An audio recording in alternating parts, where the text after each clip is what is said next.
Just want to let you lot know that if you're watching this clip on the Fozcast YouTube channel, the full episode is now available to watch exclusively on Spotify, and it's free. Come on. I remember back in the day, like say, when I'm watching you play, where if you get a 147 break, it was 147 grand for getting the 147. Do you remember that? Like, you was imagine, that every tournament or just a world championship? It was a world championship. Yeah, but you think 147 grand, sort of what, 25, 30 years ago? That's about £1 million quid nowadays, isn't it? Yeah. It was bonkers, weren't it? But you didn't get that many of them, did you? No, there was. I think I made either 2 or 3 at the World when that was a prize. Because one year, I remember, I was getting married in that summer, and the Daily Record, when I did it, put in the front page that I was giving my wife the 147 grand as a wedding present. Oh, I mean, where they got that from, I don't even know. I mean, it's just ridiculous. But I think what they mean is, as soon as you put that ring on her finger, she's entitled to sort of at least that anyway, mate. To be honest with you. But yeah, I mean, it was incredible, and that sort of prize makes you take a risk to go for it. Yeah. Nowadays, there's, I think, the World Championship, it might be 50, I'm not sure. But if it's a tight bit of the match, you won't take a risk. Yeah. But then, I mean, not only the 147, you got 20 grand for the highest break as well. So it was 167. Wow. So if you did that and won the World Championship, which was 250... Cleaning up. Oh, wow, you know. yeah, good week's work. Yeah, you had a good 2 weeks in Sheffield. Well, there's that famous Ronnie O'Sullivan clip, isn't there, where he's on for the 147. He looks to the judge and he's, what is the bonus for getting the 147 this year? And he's like, $5,000. I know. Like, they didn't do it. Yeah, so we went and potted the pink on purpose, right. just to sort of like stick 2 fingers up for him. It's incredible. I think it's bad. I think there should always be a great prize for a 147. Yeah, for sure. If they don't, I mean, one of the arguments is we don't want to give more money. Well, I would give it a car or a beautiful watch or something. Yeah, It's like the hole-in-one on the golf holes, isn't it? Yeah, it's the most perfect thing you can do in snooker. That doesn't happen that often. It's not like, I mean, 9 darters I think are far more common. I would say it's the most perfect thing you can do in sport. I don't think there's anything else in any sport that would be any more difficult than getting a 147. We were talking about this the other day, weren't we? Do you remember on the golf course? Because we said, right, you play off 7 at golf, I play off 16. We could get a hole in one. Yeah. Like, it's one good shot and a bit of luck. 147, you are not doing that unless you are the best of the best of the best. The argument is always 147, 9 dart or hole in one. So the 147 is, I think, by far the most difficult because you don't know how the balls are going to be, the position, and it's 36 shots that's going to be perfect. I think next is hole in one. As you say, anyone can make one. There's a bit of luck involved, but it's such a difficult thing to do. The 9 darter, I'm not saying it's not a difficult thing to do, but the dartboard's the same all the time. It doesn't move. Constant, isn't it? It doesn't move. You know what numbers you have to go for, and you do it. But anyway, someone will argue with that. Just talking on 147s then. So there's been a few sort of like cases where players have got to that 140, they're going for the black, and then they've missed it. I've got the 3 players down here. So obviously the famous Ken Doherty one back in the day. There's John Higgins in 2018, right, and then 2015 Unnu, like I think I was commentating on that one. Oh really? Yeah, it was incredible. So talk me through that, because you've done it plenty of times yourself, I'm sure. When you're on that, when you know it's on and you're getting to the crunch time, do the nerves start kicking in a bit? Well, the latest I've missed, I missed a pink at the Benson Hedges Masters. Sorry, it shouldn't be tobacco. But it's automatic. People come up to me and say, when's the embassy? I mean, it was like they haven't sponsored it for 20 years. But that's what it is. It's like football, isn't it? It's like the Carling our age, it's the Carling Cup. So the pink was the latest I got and missed. But I always think that, and it's very rare that a player will miss in the final black, but it's you're almost on autopilot with the concentration. You're so in the zone because you've done all the hard work, and if you're going to miss, you miss earlier on. The most misses you'll see in a 147 opportunity will be sort of last red, second last red, trying to get them out and stuff, or they might be on the rail or whatever. But more of you're so like on it that you don't even.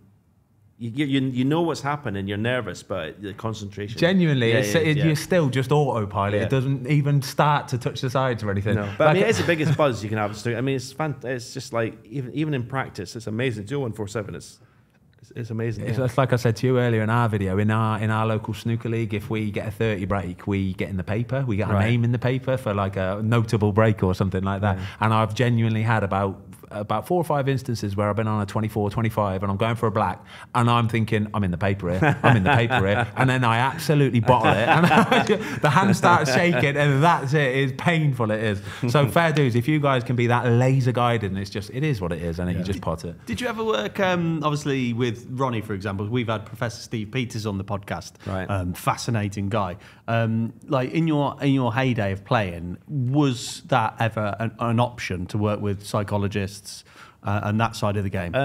Not obviously in the 90s when it was my dominant period. Obviously, I didn't need anyone because I was so dominant. Near the sort of end, I had a coach who went in, not like anywhere near Steve Peters' level, but sort of dabbled in that sort of thing. You know, we talked about visualization and meditation and that sort of thing to get you stuff. But I was too far gone to really let it. I think you've got to be a bit of an old dog, almost. Kind of thing. Do you know what I mean? I think you've got to really buy into that for it to work. I mean, it was like he said, right, okay. He wanted me to watch all videos of me winning, and I said to him, but yeah, all that says to me is how crap I am now. Really, yeah. I was getting the wrong message from it. He says you should be watching you winning. So when you've got this feeling inside, and when you get to the matches, you'll feel that way. But I said, but all it's reiterating to me is that look how low I've sunk now. I was so good then, and look at me now. That's it. Kept on. What is it? Is there any time, like an individual moment, a point in time where you kind of thought about it and thought, I'm not quite what I used to be? Is there any reason why for that would happen as well?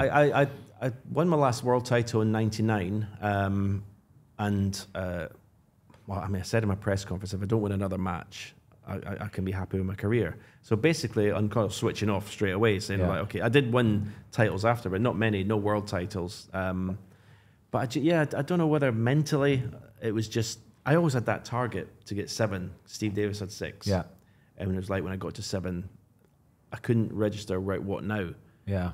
Or people say, "Oh, you go for 8." Yeah, I said, but it was because Steve had 6. I had to beat that, and had nothing else. So you're competitive then. You must have a real serious competitive nature. So that was always in the distance. And so I mean, my game. I started to develop technical faults. I started to go to 2 or 3 different coaches who did different things, which worked for a while and then didn't work. And then you just go down a road of losing. You start losing more than you're winning, and then instead of just going out and winning, you find yourself trying not to lose. Yeah. And my game changed. I start being more defensive, and that's my next question. Is literally that is if you're playing the world number 1 tomorrow, for example, you're playing well, but do you go into that game with a different mindset? Do you think, I need to be a bit more careful, a bit more reserved, not quite go for the pots that I didn't go for yesterday? I never did when I was dominant, even playing Steve Davis, who used to tie me up in knots at the start with safety. Yeah. I still went for everything. Really? And I never ever,